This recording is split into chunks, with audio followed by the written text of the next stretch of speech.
Assalamualaikum warahmatullahi wabarakatuh. Kembali lagi di channel Suara Mistis. Channel yang menyuguhkan tentang cerita-cerita mistis dan cerita horor yang diangkat dari kisah nyata maupun dari cerita fiksi yang bisa kita ambil hikmahnya dari cerita atau narasi berikut ini. Dengan nama tokoh dan tempat yang sudah kami ganti. Dalam tayangan kali ini, kami akan menceritakan tentang Cuma Ingin Dicintai. Tapi malam itu, ia diberi suami tanpa wajah dan bayi tanpa nadi. Warung itu berdiri di pinggir jalan kecil, di antara pohon nangka dan waru yang selalu rontok meski bukan musimnya. Siapapun yang mampir ke warung Raras akan merasa seperti tak ingin buru-buru pulang.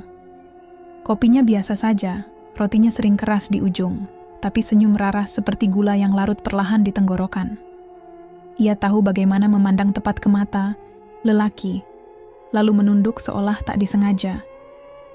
Ia tidak genit, tidak pula menantang, tapi sesuatu dari caranya menoleh, leher yang miring sedikit, rambut yang digulung separuh, kain batik yang selalu longgar di dada, cukup membuat beberapa istri tak bisa tidur semalaman. Raras adalah janda, usianya belum lewat 30.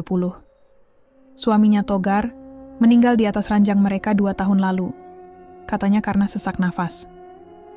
Tapi banyak yang percaya Raras menyimpan sesuatu di balik matanya yang tajam itu. Sejak malam kematian Togar, tubuh Raras tak pernah kurus, pipinya tak pernah kering, dan kulitnya seolah makin bening. Tidak seperti perempuan yang kehilangan. Lebih mirip perempuan yang sudah lepas dari beban. Malam itu, malam Jumat Kliwon, warungnya tutup lebih cepat. Langit belum sepenuhnya gelap saat ia mengangkat kursi ke dalam. Beberapa pelanggan tetap masih menunggu di ujung meja, berharap Raras membuka 1 jam lagi seperti biasa. Tapi kali ini tidak. Ia bilang, perutnya melilit. Tapi senyumnya terlalu lembut untuk seorang yang sakit.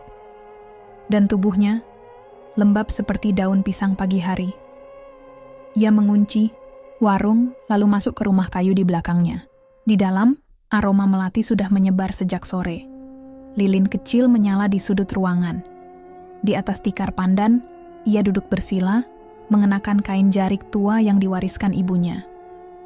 Jarik itu warnanya sudah pudar, tapi motifnya, bunga tanjung dan garis-garis rapat, masih bisa membuat punggung siapapun berkeringat jika duduk di hadapan pemakainya. "Sudah malam, Mas," bisiknya.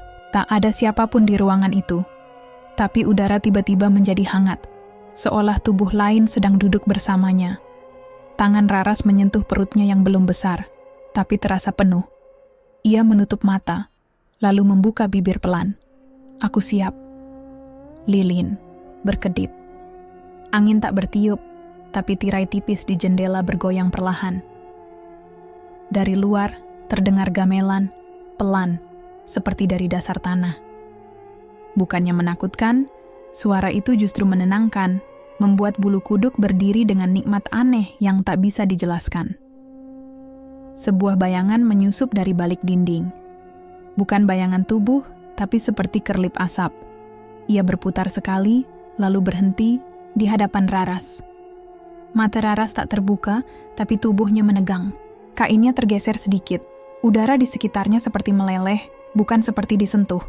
Lebih seperti dilalui sesuatu. Dan saat itu terjadi, tubuh Raras tidak menggigil, tidak pula melawan. Ia justru menengadahkan kepala, seolah menyambut sesuatu yang telah lama ditunggu.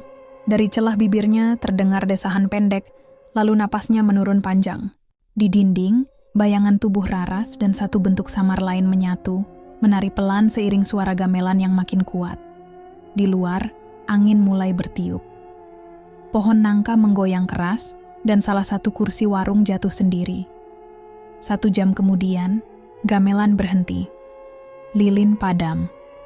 Tapi kamar itu tetap terang, seolah cahaya datang dari dalam tubuh Raras sendiri. Ia berdiri pelan, mengambil sehelai kain putih, dan menyeka keringat yang tak ada di dahinya. Ia berjalan ke cermin, menatap wajahnya. Di matanya, ada garis tipis merah, seperti garis darah yang menempel dari mimpi. Dan di jari manis kirinya, tersemat cincin hitam yang tidak ada tadi pagi. Raras tersenyum kecil. Tapi senyum itu bukan senyum manusia yang selesai melakukan sesuatu. Itu lebih seperti senyum seseorang yang baru saja mulai sesuatu yang tak akan bisa diselesaikan. Di luar, langit masih gelap. Tapi warung Raras, untuk pertama kalinya sejak Togar meninggal, tampak bersinar, samar seolah menyerap cahaya dari dalam bumi. Di desa Sumbertapa, malam itu adalah malam yang basah, hangat, dan membuat banyak orang terbangun tanpa sebab, dengan napas yang cepat dan mimpi yang penuh bayangan perempuan mengenakan jarik dan melati. Mereka tak tahu, malam itu Raras tidak hanya menikah. Ia menyerahkan sesuatu yang tak akan bisa ditarik kembali. Dan sejak malam itu, warung itu tak pernah sepi. Tapi tak semua yang datang pulang dengan utuh. Pagi setelah malam Jumat itu, desa Sumbertapa bangun dalam udara yang aneh. Kabut menggantung lebih rendah dari biasanya. Langit serba putih, tak kelabu, tak biru. Seperti waktu sedang menahan napas. Dan dari dapur warung Raras, tercium aroma yang tidak biasa, campuran melati dan sesuatu yang samar seperti dupa yang belum selesai terbakar. Raras membuka pintu rumahnya dengan wajah segar, rambutnya dikuncir longgar, dan matanya berkilau tanpa riasan. Tapi ada satu hal yang membuat bibir para tetangga saling bisik sejak pagi. Cincin hitam pekat di jari manisnya. Besarnya tak lazim, bentuknya tak biasa. Tidak seperti cincin emas atau perak, tapi seperti pecahan batu gunung yang dipoles dalam kesabaran panjang. Tak ada yang melihat Raras menikah. Tak ada suara ijab kabul, tak ada prosesi. Tapi cincin itu menandakan satu hal. Raras kini bukan sendiri. Warungnya kembali buka sore itu, seperti biasa. Meja-meja kembali dipenuhi lelaki. Tapi ada yang berbeda dari cara mereka memandang Raras. Seolah ia bukan lagi perempuan, tapi semacam cahaya yang menghangatkan dada, membuat lutut lemas tanpa alasan. Cara Raras menyajikan kopi, cara ia menyeka meja, bahkan ketika ia duduk sendiri di sudut, tubuhnya seperti menari dalam diam. Beberapa lelaki datang lebih sering. Ada yang 2 kali sehari. Ada yang sebelumnya malu-malu, kini berani memandangi leher Raras yang terbuka sebagian dari kebaya tipisnya. Tapi setiap yang datang, pulang dengan mata sayu dan pelipis berkeringat. Di antara mereka, salah satu yang paling sering datang adalah Pak Budi, lelaki parubaya, kepala sekolah, suami, dari Bu Tati yang setiap minggu berzikir keras di mushola. Pak Budi selalu datang menjelang maghrib, saat matahari nyaris tenggelam dan suara jangkrik mulai terdengar dari kebun belakang. Duduk di bangku pojok, ia hanya pesan teh manis. Tapi matanya selalu lengket di dada Raras, seperti anak kecil yang menatap kue di balik kaca.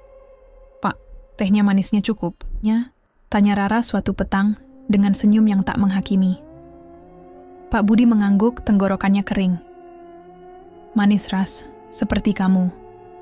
Suaranya pelan, takut-takut, tapi tak urung keluar juga. Dan saat itu, Raras hanya tertawa kecil. Tawa yang tidak merdu, tapi menggoda dalam nada yang membuat udara ikut menghangat. Namun semua itu hanya permukaan. Malam-malam berikutnya, rumah Raras tak pernah padam. Tirainya selalu tertutup. Tapi bayangan di baliknya kadang menggeliat, kadang seperti berlutut, kadang seperti menari dalam satu irama pelan, yang hanya bisa didengar jika telinga cukup peka. Beberapa tetangga mengaku melihat asap tipis keluar dari celah atap. Asap itu bukan seperti asap masakan, tapi lebih seperti kabut yang keluar dari napas seseorang yang sedang bergairah dalam doa. Sarti, tetangga depan yang sudah 10 tahun menjanda, mulai mengeluh. Ia bilang suaminya yang dulu meninggal pun tak membuatnya merasa serapat ini di dada. Ia bilang ada sesuatu yang menggelitik tubuhnya tiap malam, seperti hembusan angin dari arah rumah Raras. Bahkan saat ia tidur dengan sarung menutup rapat tubuh, ia tetap merasa disapu sesuatu yang basah dan panas.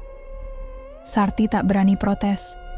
Ia hanya bisa menatap rumah Raras sambil memeluk tubuh sendiri, menggigil bukan karena dingin, tapi karena malu. Raras sendiri tak pernah terlihat gelisah. Ia berjalan seperti biasa. Tapi setiap pagi, saat matahari belum benar-benar tinggi, Ia menyiram halaman dengan air yang ditaburi bunga kenanga. Ia menyapu tanah bukan untuk membersihkan, tapi seolah sedang menata sesuatu yang tak terlihat. Kadang, ia bicara pelan sambil menunduk.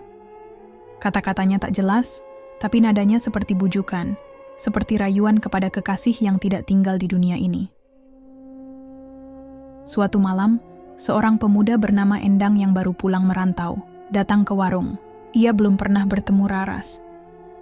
Ia duduk di bangku pojok, memesan kopi, dan begitu Raras keluar membawakan pesanan, tatapannya langsung berubah.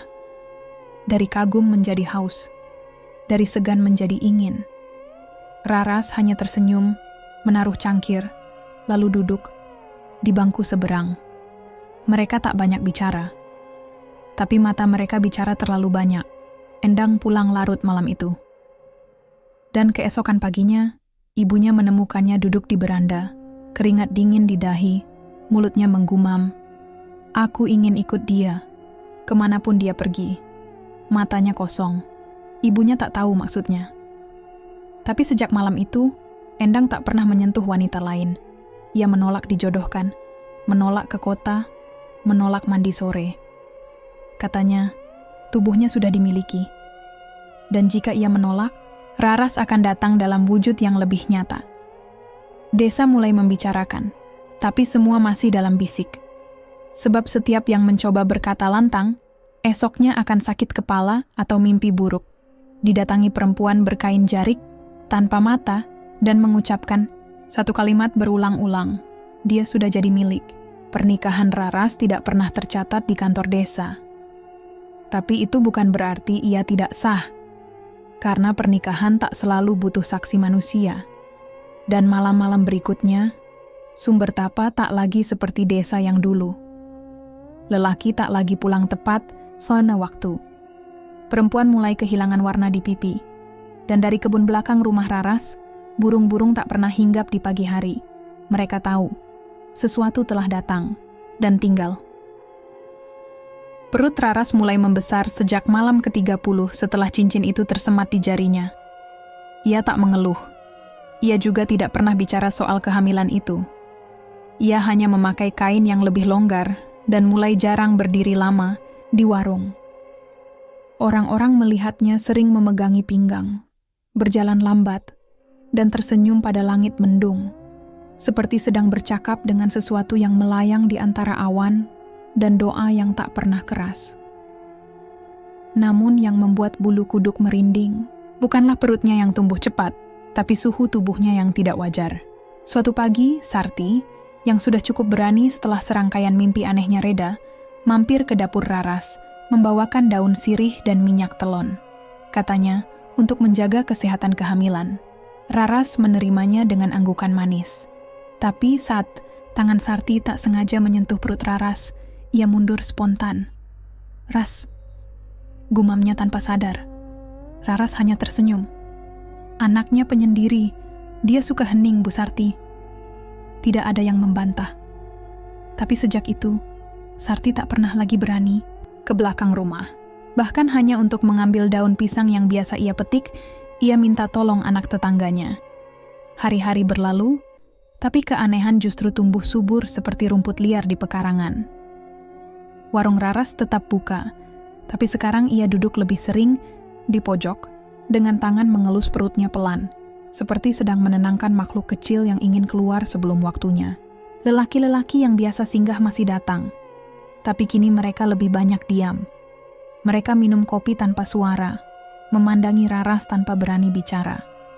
Seolah tubuh Raras telah menjadi kitab yang tak bisa dibaca sembarangan. Hanya yang bersih dari niat dunia yang bisa menyentuhnya.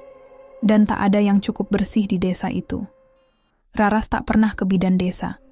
Ia bilang dirinya tahu kapan saatnya. Dan ia yakin, anak ini akan datang bukan dengan jerit, tapi dengan tanda. Tanda yang tidak akan dimengerti orang lain. Tanda yang hanya bisa didengar oleh yang pernah bersatu. Namun bukan hanya suhu tubuhnya yang dingin. Raras mulai bicara sendiri di dapur. Kadang melantunkan tembang Jawa kuno, yang bahkan orang sepuh pun lupa liriknya. Ia menyiram air bunga ke bawah kolong rumah, dan mengubur sesuatu tiap malam Jumat. Di kebun belakang, ada yang bilang ia mengubur tulang, ada pula yang mengira itu potongan ari-ari palsu. Tapi tak ada yang benar-benar tahu.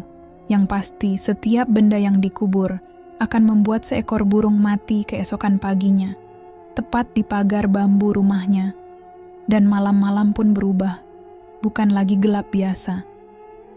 Kini, setiap malam, Raras duduk di teras rumahnya, mengenakan kain jarik dan selendang tipis.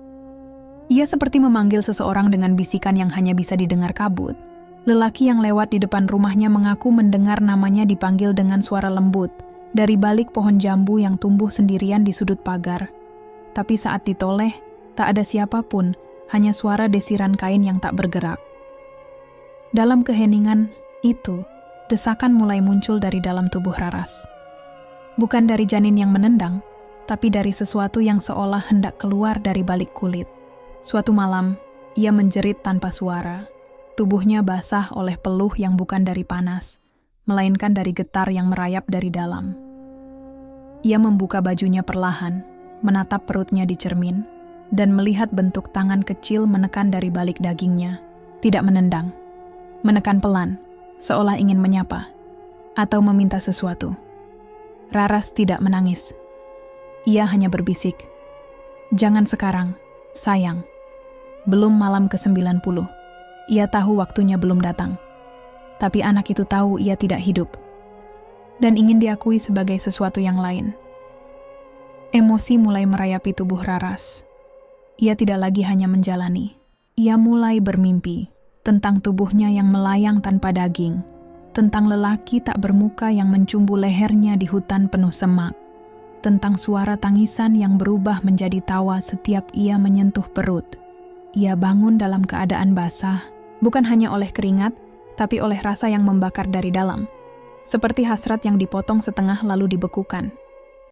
Dan disitulah penderitaan sebenarnya dimulai, bukan rasa sakit, tapi kehilangan arah. Ia ingin mencintai anak itu, tapi bagaimana mencintai sesuatu yang tidak tumbuh? Ia ingin menyusui nanti, tapi bagaimana memberi air susu pada bayi yang tidak menangis?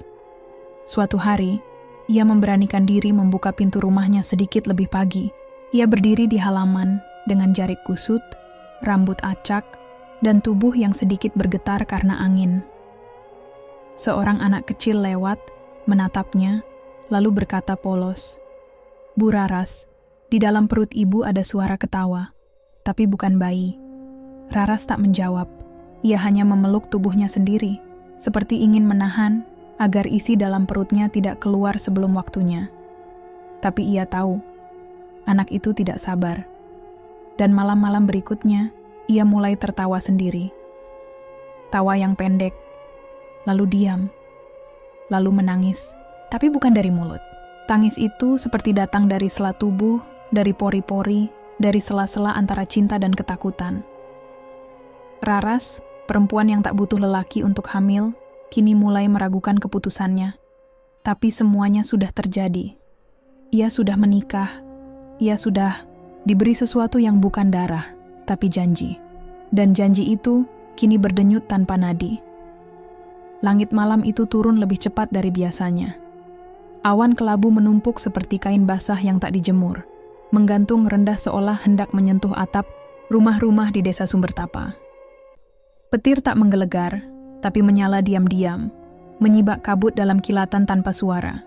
Hujan turun tak deras, hanya rintik panjang yang mengetuk genteng satu-satu, seperti hitungan waktu yang tak bisa ditunda.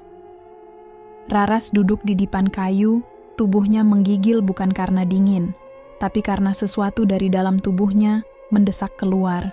Tangannya memegangi perut yang kini tegang, seolah menampung dua makhluk yang tak sepakat soal siapa lebih dulu lahir. Lilin di sudut kamar berkedip pelan. Bayangannya sendiri tampak terbelah di dinding, dan dari celah antara dua bayangan itu, menguap aroma melati dan darah. Ia tak panggil bidan. Ia tak hubungi siapa-siapa. Sudah diniatkan sejak awal, anak ini tidak boleh disentuh manusia. Sambil mengatur napas, Raras membasuh wajahnya dengan air dalam mangkuk tanah liat. Air itu ia siapkan sejak sore, campuran bunga 7 rupa dan sejumput garam dari laut yang tidak disebutkan dalam peta. Ia menyentuh perutnya dengan kedua tangan, mengelus, lembut, seolah berbicara tanpa suara. Sekarang, ya, jangan tunggu malam yang lain, tapi sesuatu terasa salah. Dalam mimpi-mimpinya sebelumnya, kelahiran selalu datang dengan gamelan halus dan cahaya remang dari langit-langit. Tapi malam ini hanya hening, terlalu sunyi, hingga jantung sendiri terdengar seperti langkah orang asing dari kejauhan. Tidak ada gamelan, tidak ada angin yang bicara. Hanya napasnya sendiri yang mulai pendek, mulai disusupi ketakutan. Tidak pada rasa sakit, ia siap untuk itu, tapi pada kesadaran bahwa waktu yang ditentukan mungkin belum datang. Namun tubuhnya tak bisa menunggu. Sesuatu dari dalam menekan, lalu memutar. Ia menggigit ujung kainnya, meremas dipan dengan kuku yang mulai membiru. Cairan bening merembes dari balik jarik, menetes ke lantai, dan dari sana, aroma baru muncul. Bukan amis, bukan busuk, tapi seperti kemenyan yang dibakar terlalu dini. Dan kemudian, sunyi itu pecah. Sesuatu keluar. Tanpa jerit, tanpa darah, tanpa suara tangis seperti bayi lain. Hanya seperti daging basah yang jatuh ke tikar. Raras menengok, napasnya tersengal, tubuhnya gemetar. Bayi itu diam, matanya terpejam rapat, kulitnya putih pucat nyaris transparan. Tak ada denyut, tak ada gerak. Tubuhnya seolah tak bernyawa, tapi juga tidak mati. Seperti patung kecil dari daging. Raras memeluknya dengan tangan gemetar. Tidak hangat, tidak pula dingin. Ia menempelkan bayi itu ke dada, berharap ada sesuatu yang berpindah. Tapi yang terasa justru sebaliknya, seolah bagian dalam tubuhnya diserap perlahan. Ia menggigil, tapi tidak bisa melepaskannya. Bayi itu seperti menuntut. Bukan air susu, tapi pengakuan. Tubuhnya masih terbuka. Antara kesakitan dan kelegaan, ia tak bisa membedakan. Ia duduk bersandar, menatap bayi itu yang masih tanpa gerak. Dan di antara tangis yang tak keluar, ia berkata pelan, nyaris seperti mengeluh. Kau tidak menangis, tapi kau tidak ingin mati, ya? Tak ada jawaban, tapi di luar kamar, angin berhenti. Lalu, dari arah kebun belakang, tepat di bawah pohon pisang yang ia tanami sendiri sebulan lalu, terdengar suara nyanyian. Suara lembut, sangat pelan. Lagu Jawa yang biasa dinyanyikan ibu kepada bayi, tapi nadanya terbalik, liriknya kabur, seolah dinyanyikan mundur oleh seseorang yang pernah mati di usia 5 tahun. Raras mendongak, bayi di tangannya masih tak bergerak. Tapi suara itu semakin jelas. Dan entah dari mana, semut-semut muncul dari bawah dipan, berjalan membentuk garis melingkar, seperti pagar tak kasat mata yang menjaga mereka berdua dari gangguan luar. Raras bangkit dengan susah payah, tubuhnya lemas. Ia membungkus bayi itu dengan selendang halus, lalu berjalan ke dapur. Ia menggali lubang kecil di kebun belakang, di bawah pohon pisang itu. Bukan untuk mengubur bayi, tapi untuk ari-ari yang ia simpan. Dalam kendi, sudah diberi doa, sudah dibungkus kain putih, tapi saat kendi itu menyentuh tanah, sesuatu terjadi. Cahaya merah muncul sesaat, dan tanah itu bergetar halus, seolah menolak, tapi akhirnya menyerah. Ia kubur kendi itu, ia taburkan bunga. Dan saat hendak kembali ke rumah, ia menoleh. Bayi itu masih diam, tapi wajahnya tampak puas. Malam belum berakhir, tapi Raras tahu ia telah melahirkan bukan hanya bayi. Ia telah melahirkan sesuatu yang membawa ikatan dari dunia lain. Bukan jin, bukan manusia, tapi sesuatu yang tidak bisa disebut. Saat ia baringkan bayi itu di atas kasur, lilin kembali menyala sendiri. Cahaya kecil, tapi cukup untuk menunjukkan satu hal. Di atas dada bayi itu, samar-samar, muncul garis halus melintang, seperti senyum tipis yang belum selesai. Dan malam itu, meski bayi itu tidak menangis, Raras merasa kamar itu terlalu ramai untuk perempuan yang tinggal sendiri. 3 hari setelah kelahiran itu, udara desa Sumbertapa berubah. Tidak semua orang menyadarinya, tapi ayam-ayam enggan berkokok sebelum matahari benar-benar naik. Anjing-anjing desa mulai melolong di jam-jam ganjil, dan angin dari arah barat, yang biasanya membawa bau basah sawah, kini terasa lebih hangat, seperti napas seseorang yang baru bangun dari mimpi buruk. Raras tidak banyak keluar rumah. Ia hanya duduk di ruang tengah, menggendong bayi yang tak pernah menangis, tapi tetap membuka matanya setiap malam. Mata bayi itu seperti kabut pagi yang menolak sirna, bening tapi tak menunjukkan kedalaman. Ia tidak lapar, tidak juga gelisah, tapi tiap kali malam tiba, tubuhnya menjadi hangat. Dan tepat saat jam menunjuk angka 2, ia tertawa. Pelan, nyaring, tertahan, seperti suara yang bukan dari tenggorokan, tapi dari balik kulit. Awalnya, Raras mengira itu hanya halusinasi. Ia sudah lelah. Ia belum tidur utuh sejak malam kelahiran itu. Tapi ketika suara tawa itu mulai terdengar dari arah kebun, dari pohon pisang tempat ia mengubur ari-ari, ia tahu sesuatu telah keluar dari jalur yang ia pahami. Bayinya tidak menangis di tempat tidur, tapi dari luar jendela, di antara dedaunan basah yang digoyang angin, terdengar cengkrama kecil yang seharusnya tidak ada di tengah malam. Ia sempat membuka jendela.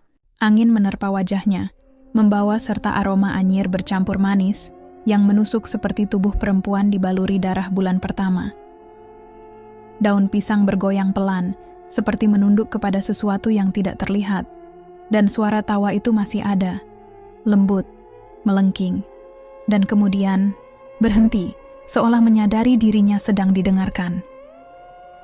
Keesokan paginya, Sarti kembali datang. Ia membawa bubur daun katuk untuk Raras tanpa diminta. Tapi ketika ia hendak masuk dapur, ia terdiam di ambang pintu. "Kenapa? Kasurnya dingin sekali, Ras," katanya. Suaranya nyaris tak terdengar. Raras hanya diam, menyuapi bayinya yang tak membuka mulut, tapi tetap tenang seperti patung kecil. Ia tahu menyusui anak ini tidak dengan susu. Anak ini menyerap sesuatu lain. Keheningan, kesepian, rasa cemas, dan sisa-sisa cinta dari tubuh ibunya sendiri. Setiap kali digendong, tubuh Raras menghangat sejenak, lalu melemas seperti habis bersetubuh dalam mimpi yang kabur ujungnya. Malamnya suara tawa datang lagi, tapi kali ini bukan hanya dari arah kebun. Ada suara langkah kaki kecil dari dapur, seretan pelan, lalu bunyi ceceran air, seperti jejak kaki basah yang baru keluar dari sumur tua. Raras bangun, menyalakan lilin, dan menatap ke ambang pintu. Bayinya masih di kasur, mata tertutup, tapi pintu dapur berayun sendiri, lambat, seperti seseorang baru saja masuk ke dalam rumah. Raras mendekati dapur, lantai basah, tapi bukan air biasa. Bekasnya tidak mengering, malah makin membekas, seperti darah yang telah dicuci berkali-kali namun tetap meninggalkan warna samar. Di bawah meja, ia melihat jejak kaki kecil. 3 jari, panjang, tak beraturan, lalu hilang di ujung tikar. Dan dari luar jendela, lagi-lagi, dari arah pohon pisang, terdengar suara bayi menyanyi. Bukan dengan lirik yang dikenal manusia, tapi nyanyian yang terdengar seperti mantera yang lupa huruf. Raras terdiam, dadanya sesak, bukan oleh ketakutan, tapi oleh rasa yang membingungkan antara rindu dan cemas. Keesokan harinya, berita mulai menyebar. Anak Pak RT yang pulang larut mengaku melihat sosok kecil duduk di bawah pohon pisang. Tubuhnya seperti bayi, tapi wajahnya seperti keriput nenek tua. Ia tertawa pelan, lalu melambai ke arah bocah itu, tapi tangan yang melambai lebih panjang dari seharusnya. Beberapa anak kecil mulai demam. Mereka menggigau menyebut nama yang tak pernah diajarkan di sekolah. Loro petak, loro petak. Nama itu terus diucapkan, seperti mantra yang melekat di ujung lidah. Desa mulai resah, tapi Raras tetap tenang. Ia tahu ini bagian dari sesuatu yang lebih besar. Ia tidak panik. Ia sudah siap. Karena ia sudah dinikahi oleh sesuatu yang tidak menyentuh kulit, tapi masuk lewat pori-pori dan menyusup sampai ke nadi. Ia tidak bisa menceraikan suaminya, karena suaminya bukan dari dunia ini, tapi ia bisa bicara padanya. Malam itu, Ia berjalan ke kebun, hanya mengenakan kain tipis dan rambut tergerai. Di bawah pohon pisang, ia duduk bersila, membawa bayi yang dibalut jarik tua. Udara tidak bergerak, bintang tak muncul, dan bumi seolah menahan getaran di dalam dirinya. "Aku tahu ini belum waktunya," bisiknya, menatap tanah. Lalu dari dalam pohon pisang, bukan dari batang, tapi dari dalam bayangan daun yang membentuk-bentuk wajah samar, muncul suara laki-laki, tidak lantang, tidak pelan, tapi cukup untuk membuat jantung berhenti sejenak. "Kalau kau tidak siap, kami yang akan merawatnya." Raras menangis pelan, tapi bukan tangisan takut. Tangisan perempuan yang tahu cintanya sudah tidak bisa ditarik. Yang tahu, tubuhnya bukan lagi miliknya. Tapi ia tidak ingin melepaskan, karena anak itu, meski tidak bernyawa seperti manusia, tetap berasal dari rahimnya. "Jangan ambil dia," gumamnya. Bayangan itu menghilang. Tapi sebelum benar-benar lenyap, terdengar lagi suara tawa. Lebih keras, lebih dalam, seperti tawa, yang berasal dari dalam bumi. Dan sejak malam itu, siapapun yang lewat dekat rumah Raras akan merasa seolah sedang diawasi. Entah oleh bayi, atau oleh cinta yang dibentuk dari perjanjian di malam Jumat. Malam itu angin bertiup dari arah utara, membawa debu kering dan aroma yang tak bisa dijelaskan. Seperti tanah kuburan yang digali terlalu dini, bercampur bunga kenanga yang layu dalam cawan doa. Raras duduk di ruang depan rumahnya, mengayun, pelan kain tempat bayinya dibaringkan. Matanya lelah, tapi tidak bisa memejam. Ia tahu, sejak suara tawa itu terdengar dari pohon pisang, rumah ini bukan lagi rumah, melainkan batas antara cinta dan kutukan yang samar. Lalu seseorang mengetuk pintu, tidak keras, hanya ketukan pelan, tapi membuat seluruh tubuh Raras menegang. Ia berdiri perlahan, menatap celah pintu. Di baliknya, berdiri seorang lelaki yang tak asing. Teguh. Dulu, dia kekasih Raras sebelum Raras dinikahi Togar. Mereka tumbuh di sekolah yang sama, bersumpah akan menikah suatu hari. Tapi Teguh memilih perempuan kota, anak juragan pabrik kain. Pernikahannya megah, tapi dingin. Dan kabarnya, kini ia kembali ke Sumber Tapa setelah bercerai, dengan tubuh kurus dan mata yang kehilangan. Raras. Suaranya masih serak seperti dulu. Raras tak langsung menjawab. Ia hanya membuka pintu separuh. Tubuhnya setengah tersembunyi dalam kain selendang. "Malam-malam begini, kamu cari apa?" Teguh menunduk, lalu menatap ke dalam rumah. "Aku dengar, kamu sudah punya anak?" Mereka bilang begitu. Jawab Raras pendek. Teguh memandang lebih dalam. "Aku mimpi kamu. 3 malam berturut-turut. Kamu duduk di pohon pisang, gendong bayi. Kamu bilang aku terlambat, tapi masih bisa ikut." Raras menarik napas pelan, lalu membiarkannya masuk. Ia menuntun Teguh ke ruang tamu. Lilin menyala tenang. Bayi itu masih tidur, tapi sejak Teguh masuk, tubuhnya bergerak pelan. Bukan seperti bayi biasa, tapi seperti tubuh yang mendengar sesuatu dari dimensi lain. "Kamu mimpi apa lagi?" tanya Raras sambil menuang air hangat. Teguh tak langsung menjawab. Tangannya bergetar saat memegang cangkir. "Kamu telanjang, di hutan, tapi bukan kamu, matamu hitam semua. Ada suara gamelan, ada suara bayi, tapi dari dalam tanah." Raras duduk di hadapannya, tak berkedip. "Kamu datang ke sini cari jawaban, atau ingin ikut?" Teguh tak menjawab, tapi dari tatapannya Raras tahu. Lelaki ini sudah disentuh oleh sesuatu yang tak bisa dilawan. Mungkin dalam mimpinya, mungkin saat ia membayangkan tubuh Raras di ranjang kosongnya, atau mungkin ia sudah dipanggil sejak lama. Malam itu, Teguh tidak pulang. Ia tidur di ruang tamu, di atas tikar pandan. Tapi ketika Raras bangun pagi-pagi, ia menemukan sesuatu yang tidak ia duga. Teguh terbaring diam, matanya terbuka tapi tak melihat. Di sekeliling tubuhnya, semut hitam berbaris membentuk lingkaran. Dan di dadanya ada bercak air, seperti bekas liur bayi. Tapi bayi itu masih di kamar, diam, tak bergerak, tak tersenyum. Saat Raras hendak membangunkan Teguh, lelaki itu mendadak berkata lirih, "Aku menikah semalam, di hutan. Kamu jadi penghulunya." Raras menahan napas. Ia menatap mata Teguh, matanya kosong, tapi tubuhnya hangat. "Kau tidak menikah denganku, Guh. Kau dinikahi sesuatu yang mencintaimu karena bayanganku." Teguh menangis, tapi air matanya hitam, seperti tinta tua yang meresap dari mimpi yang terlalu lama disimpan. Hari-hari berikutnya, Teguh tak mau meninggalkan rumah Raras. Ia jadi diam, duduk di belakang rumah, menatap pohon pisang yang tak kunjung mati. Kadang bicara sendiri, kadang tertawa. Warga mulai bertanya-tanya. Beberapa menyebarkan gosip, tapi tak ada yang cukup berani mendekat. Karena sejak Teguh tinggal di sana, suara tawa bayi dari kebun makin keras. Kadang disertai langkah kecil yang berlari di atap rumah. Kadang, suara tawa itu berubah menjadi bisikan nama seseorang yang kebetulan sedang lewat depan rumah. Dan suatu malam, seorang anak muda yang mabuk lewat depan rumah Raras. Ia buang air kecil di pagar bambu. Esoknya ia ditemukan di surau, menggigil, dan menyebut nama Raras berkali-kali sambil memeluk lutut. Katanya, ada bayi tanpa mata yang muncul dari balik daun pisang, menatapnya dari kejauhan lalu mendekat, dan mencium keningnya dengan bibir dingin. Penduduk desa makin takut. Tapi Raras tetap tenang.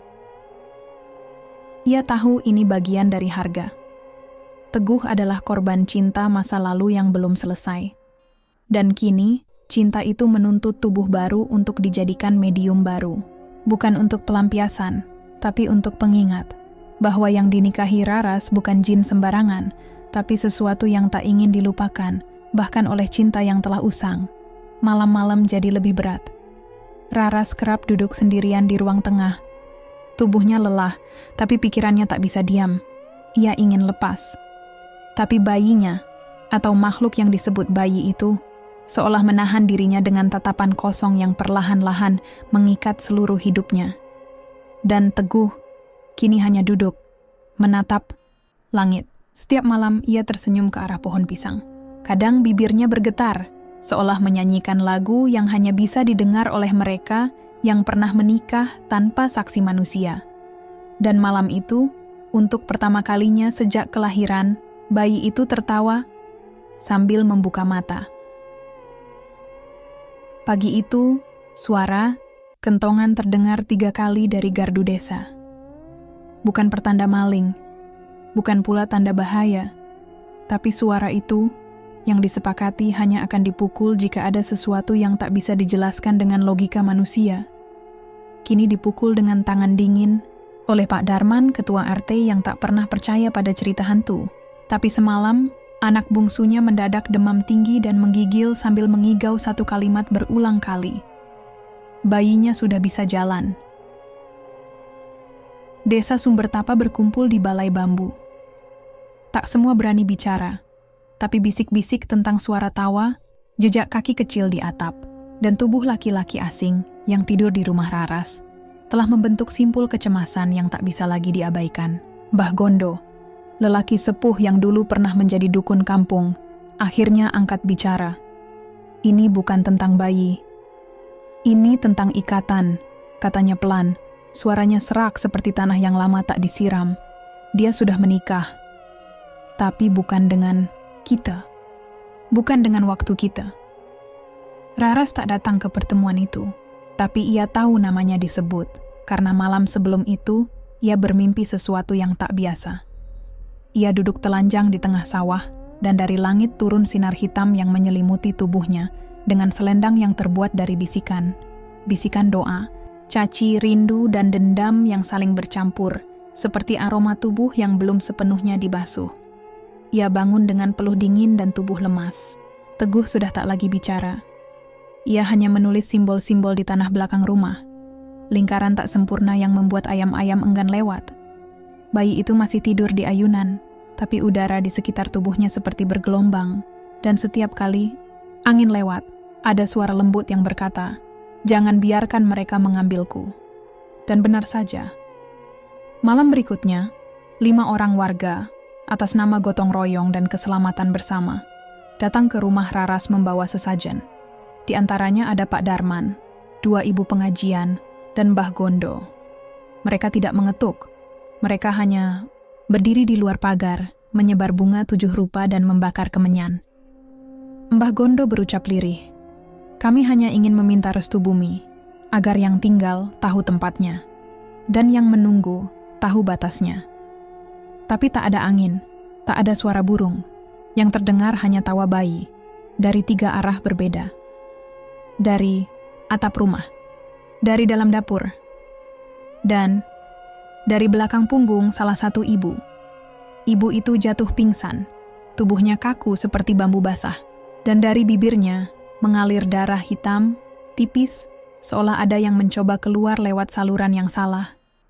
Raras keluar dengan langkah pelan, ia tak marah.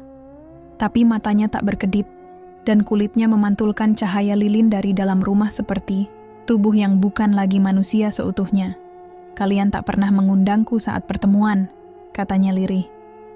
"Tapi kalian datang malam-malam ke tanah tempat anakku tumbuh." Mbah Gondo menunduk. "Kami takut, Nak Raras, bukan karena kamu, tapi karena bayinya. Ia bukan tumbuh, ia menyerap." Raras mendekat. Tubuhnya basah oleh keringat meski malam dingin. Kain jariknya melekat di paha, membentuk lekuk samar tubuh yang tetap memancarkan daya yang tak bisa dijelaskan. Bukan erotik biasa, tapi pancaran magnetik dari sesuatu yang setengah hidup, setengah kutukan. Ia berdiri di tengah lingkaran sesajen, menatap kemenyan yang hampir padam. "Kalau kalian ingin damai, jangan ganggu akar yang tak kalian tanam." Dan saat itu juga, semua api padam. Kabut turun perlahan, membungkus tubuh Raras seperti kain kafan basah yang belum sempat dijemur. Mbah Gondo mundur, tubuhnya gemetar. Dalam hatinya ia tahu, mereka terlambat. Raras bukan lagi sekadar perempuan yang dinikahi jin. Ia kini bagian dari perjanjian yang lebih tua dari desa itu sendiri. Setelah malam itu, bunga yang ditanam warga di sekitar rumah Raras semua layu. Air sumur depan rumahnya berubah rasa. Dan setiap malam Jumat Kliwon, lilin-lilin menyala sendiri dari dalam rumah, lalu padam saat suara gamelan terdengar dari arah kebun pisang. Sementara itu, Teguh semakin membisu. Kadang berdiri menghadap dinding dengan tubuh telanjang, berbisik kata-kata yang hanya bisa dimengerti angin. Kadang menangis sambil mencium jejak-jejak kaki di lantai rumah.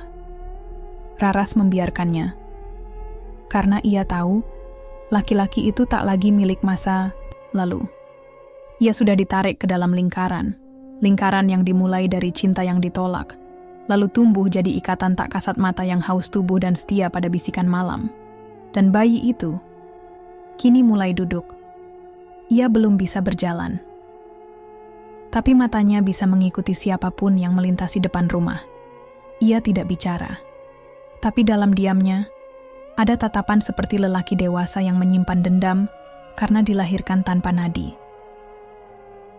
Desa mulai mengusulkan pengusiran. Tapi siapa yang berani? Karena malam itu, satu-satunya ibu yang menyarankan agar rumah Raras dibongkar. Bangun dengan perut membiru seperti dicekik dari dalam. Dan di bawah tempat tidurnya, ditemukan bunga kenanga yang masih segar, basah, dan terselip seuntai rambut Raras. Dan sejak saat itu, tak ada yang bicara lagi soal pengusiran, karena mereka sadar yang tinggal di rumah itu bukan hanya Raras dan bayinya, tapi juga semua lelaki yang pernah mencintainya, dan semua perasaan yang tak pernah sempat diucapkan. Sejak malam gamelan terdengar dari pohon pisang dan sesajen ditolak tanah, rumah Raras berubah menjadi tempat yang tak lagi disentuh manusia. Tak ada yang berani mengetuk pintunya. Bahkan tukang sayur yang dulu rutin mengantarkan belanjaan, kini hanya meletakkannya di bawah jendela, lalu berlari kecil tanpa menoleh. Raras tetap tinggal di sana, tanpa cahaya lampu. Hanya lilin dan suara, detak waktu dari jam dinding tua peninggalan almarhum suaminya yang dulu. Ia berjalan tanpa alas kaki, tubuhnya dibalut jarik yang makin lusuh.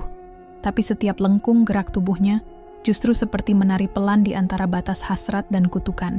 Ia tidak tua, tidak juga muda, Ia seperti perempuan yang dilestarikan oleh perjanjian. Teguh masih di sana. Tapi kini lebih sering diam dalam posisi bersila, seperti patung yang ditinggalkan arwahnya. Ia tak makan, tak bicara, hanya menatap jendela dengan mata yang tak berkedip. Di malam hari, ia berdiri di depan kaca, lalu mengucapkan nama Raras 3 kali sebelum kembali duduk seperti semula. Kadang tubuhnya menggigil, kadang memeluk dirinya sendiri seperti direngkuh oleh sesuatu yang tak terlihat.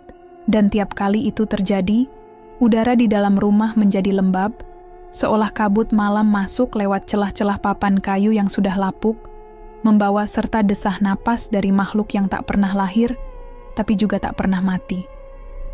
Bayinya kini sudah bisa duduk. Ia tak menangis, tapi setiap jam 2 dini hari, matanya terbuka, dan ia tersenyum. Bukan senyum polos, tapi senyum penuh makna, seperti seseorang yang sedang menikmati pertunjukan dari balik tirai gaib. Kadang ia menoleh ke arah dapur, kadang ke langit-langit, dan kadang, tanpa alasan, ia menatap lurus ke arah pintu, seolah tahu siapa yang berdiri di baliknya. Dan memang, sejak malam itu, rumah Raras tidak lagi kosong meski tak ada tamu. Orang-orang desa mulai mendengar suara-suara aneh dari dalam rumah itu. Bukan jeritan, bukan tangis, tapi desahan lembut, seperti sepasang kekasih yang sedang bercinta dalam diam. Tapi tak satu pun yang mengeluarkan suara. Desahan yang panjang, berat, seperti hembusan panas yang berputar di ruang tamu dan tak keluar meski jendela terbuka. Pak Lurah pernah mengirim 2 orang hansip untuk memastikan keadaan. Tapi keduanya kembali dengan wajah pucat dan baju basah oleh peluh dingin. Mereka tidak bicara sepatah kata pun. Hanya berkata satu hal, hampir bersamaan. Di dalam rumah itu, suara nafasnya terlalu banyak. Sejak saat itu, rumah Raras tidak lagi disinggung dalam musyawarah desa. Tidak ada yang berani bicara tentang pengusiran. Tidak ada yang mau lewat di depan rumah itu setelah maghrib. Bahkan pohon pisang di kebun belakang rumahnya kini tidak berbuah, tapi bergetar sendiri di malam hari. Daunnya berkibar seperti disibak, tangan-tangan kecil yang tak tampak. Raras tidak peduli. Ia masih mandi setiap pagi dengan air bunga, kadang mandi tanpa menutup jendela. Beberapa lelaki desa mengintip dari kejauhan. Tapi yang mereka lihat bukan tubuh telanjang, melainkan siluet samar yang berubah bentuk. Kadang perempuan, kadang bayangan hitam yang merayap di dinding kamar, mandi, dan yang berani melihat lebih dekat, esoknya selalu sakit, meriang, menggigil, dan bermimpi jadi bayi yang dikubur hidup-hidup. Di dalam rumah itu, Raras hidup bersama sesuatu yang tak bisa diceritakan. Ia tidak takut, ia hanya lelah. Setiap malam, ia membaringkan bayinya, lalu duduk di sudut rumah, membuka jarik setengah, membiarkan dada kirinya terbuka, seperti ingin menyusui udara. Tapi tidak ada yang mendekat. Hanya suara, bisikan yang datang dari balik lantai, dari kolong ranjang, dari sela-sela antara jendela dan malam. Raras, beri kami tubuh. Dan tiap malam pula, ia menjawab dalam hati, aku sudah memberikan milikku. Tapi ternyata, perjanjian yang dulu ia buat tidak hanya meminta tubuhnya, tapi juga semua lelaki yang pernah mencintainya. Teguh mulai kurus, matanya cekung, tapi bibirnya sering tersenyum seperti sedang disentuh dengan kasih. Kadang ia tidur dalam posisi terlentang, tubuhnya setengah telanjang, dan di lehernya tampak bekas ciuman samar, merah keunguan, tapi tidak ada yang masuk kamar. Tidak ada tangan manusia yang memeluknya. Malam itu Raras terbangun. Ia mendengar langkah pelan dari luar. Tapi tak ada yang mengetuk. Ia mendekati jendela, mengintip. Tak ada siapa-siapa. Tapi saat ia membuka pintu di ambang kayu itu, tergeletak sebuah boneka kayu kecil, berwajah seperti dirinya, tapi bermata 3. Dan suara dari kebun belakang berkata pelan, rumah ini bukan milikmu lagi. Dan sejak malam itu, Raras tidak lagi membuka pintu. Karena ia tahu, jika ia membuka sekali lagi, yang masuk bukan hanya roh, tapi semua cinta yang pernah ia tolak dan semua dosa yang ia peluk diam-diam. Rumah itu masih berdiri, tidak lapuk, tidak pula runtuh. Tapi seperti tubuh yang tak lagi ditempati, ia hanya hidup karena kenangan yang dipaksa tinggal. Daun jendela dibiarkan terbuka, tirai tipis bergoyang perlahan, menyambut angin yang tidak selalu datang dari arah yang sama. Tidak ada yang tahu pasti kapan Raras menghilang. Beberapa warga bilang ia pergi tengah malam, berjalan ke arah hutan, tanpa alas kaki membawa bayinya dalam selendang merah yang tak pernah terlihat sebelumnya. Beberapa yang lain bersumpah melihatnya duduk di teras 2 malam setelah itu, membelai kepala Teguh yang tertidur di pangkuannya, sambil menyenandungkan lagu yang tidak memiliki lirik. Tapi sejak itu, rumah Raras tak pernah terbuka lagi. Tidak ada suara, tidak ada cahaya. Tapi setiap malam Jumat, tepat pukul 2 dini hari, suara bayi bernyanyi terdengar dari dalam. Suara itu pelan, jernih, tidak menyeramkan. Justru menenangkan. Tapi justru itu yang membuat ngeri. Karena tak ada yang bisa menjelaskan bagaimana suara bayi bisa menyanyi dengan nada yang tidak pernah berubah. Selalu lagu yang sama. Selalu dari ruangan yang sama.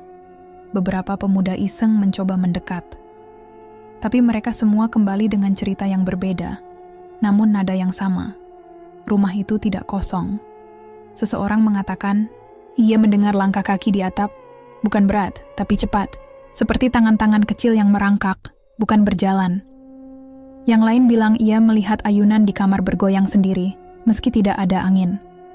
Tapi yang paling sering dilaporkan adalah bau, bukan bau busuk, tapi bau keringat perempuan yang baru saja lepas dari pelukan, hangat, asin dan melekat di hidung terlalu lama, teguh, tak pernah keluar lagi. Ada yang bilang ia masih hidup di dalam rumah itu, memelihara suara-suara. Ada juga yang percaya ia telah menjadi bagian dari rumah itu, seperti dinding, seperti lantai, seperti bisikan. Tidak ada yang berani membuktikan, karena pernah seorang pemuda nekat masuk saat malam purnama. Ia menginap semalam. Paginya ia ditemukan tidur di kolong mushola. Bibirnya basah oleh air susu, matanya terbuka, dan di dadanya ada tulisan samar seperti goresan kuku. Sudah kuberikan tubuhmu. Sejak itu, tak ada yang mencoba lagi. Rumah itu dibiarkan. Orang-orang memilih jalan memutar. Anak-anak dilarang menyebut nama Raras. Bahkan para istri mulai menyingkirkan bunga-bunga dari pekarangan karena takut sesuatu dari rumah itu tertarik, datang. Tapi rumah itu tidak pernah meminta apa-apa. Ia hanya diam, menerima angin, menyimpan suara. Dan setiap malam Jumat, ketika bulan tergantung rendah dan kabut turun tipis di halaman desa, bayi itu masih bernyanyi. Bukan menangis, bukan tertawa, tapi menyanyi pelan, halus, seolah sedang menghibur ibunya yang mungkin sudah tidak lagi ada di dunia ini, atau justru masih duduk di sudut rumah, menunggu seseorang yang pernah ia tolak. Orang-orang mencoba melupakan, tapi suara itu tetap ada. Dan dari balik tirai yang setengah robek, kadang terlihat sesuatu, sebuah kepala kecil dengan mata yang tidak berkedip. Senyumnya tipis, dan saat seseorang mencoba memastikan, suara itu berhenti. Lalu terdengar bisikan, "Jangan ganggu aku, ibu sedang tidur di bawah tempat tidur." Tak ada yang bicara lagi, karena kini mereka tahu, beberapa cinta, tak pernah mati. Beberapa perjanjian tak pernah selesai, dan beberapa bayi tidak butuh nadi untuk terus tumbuh.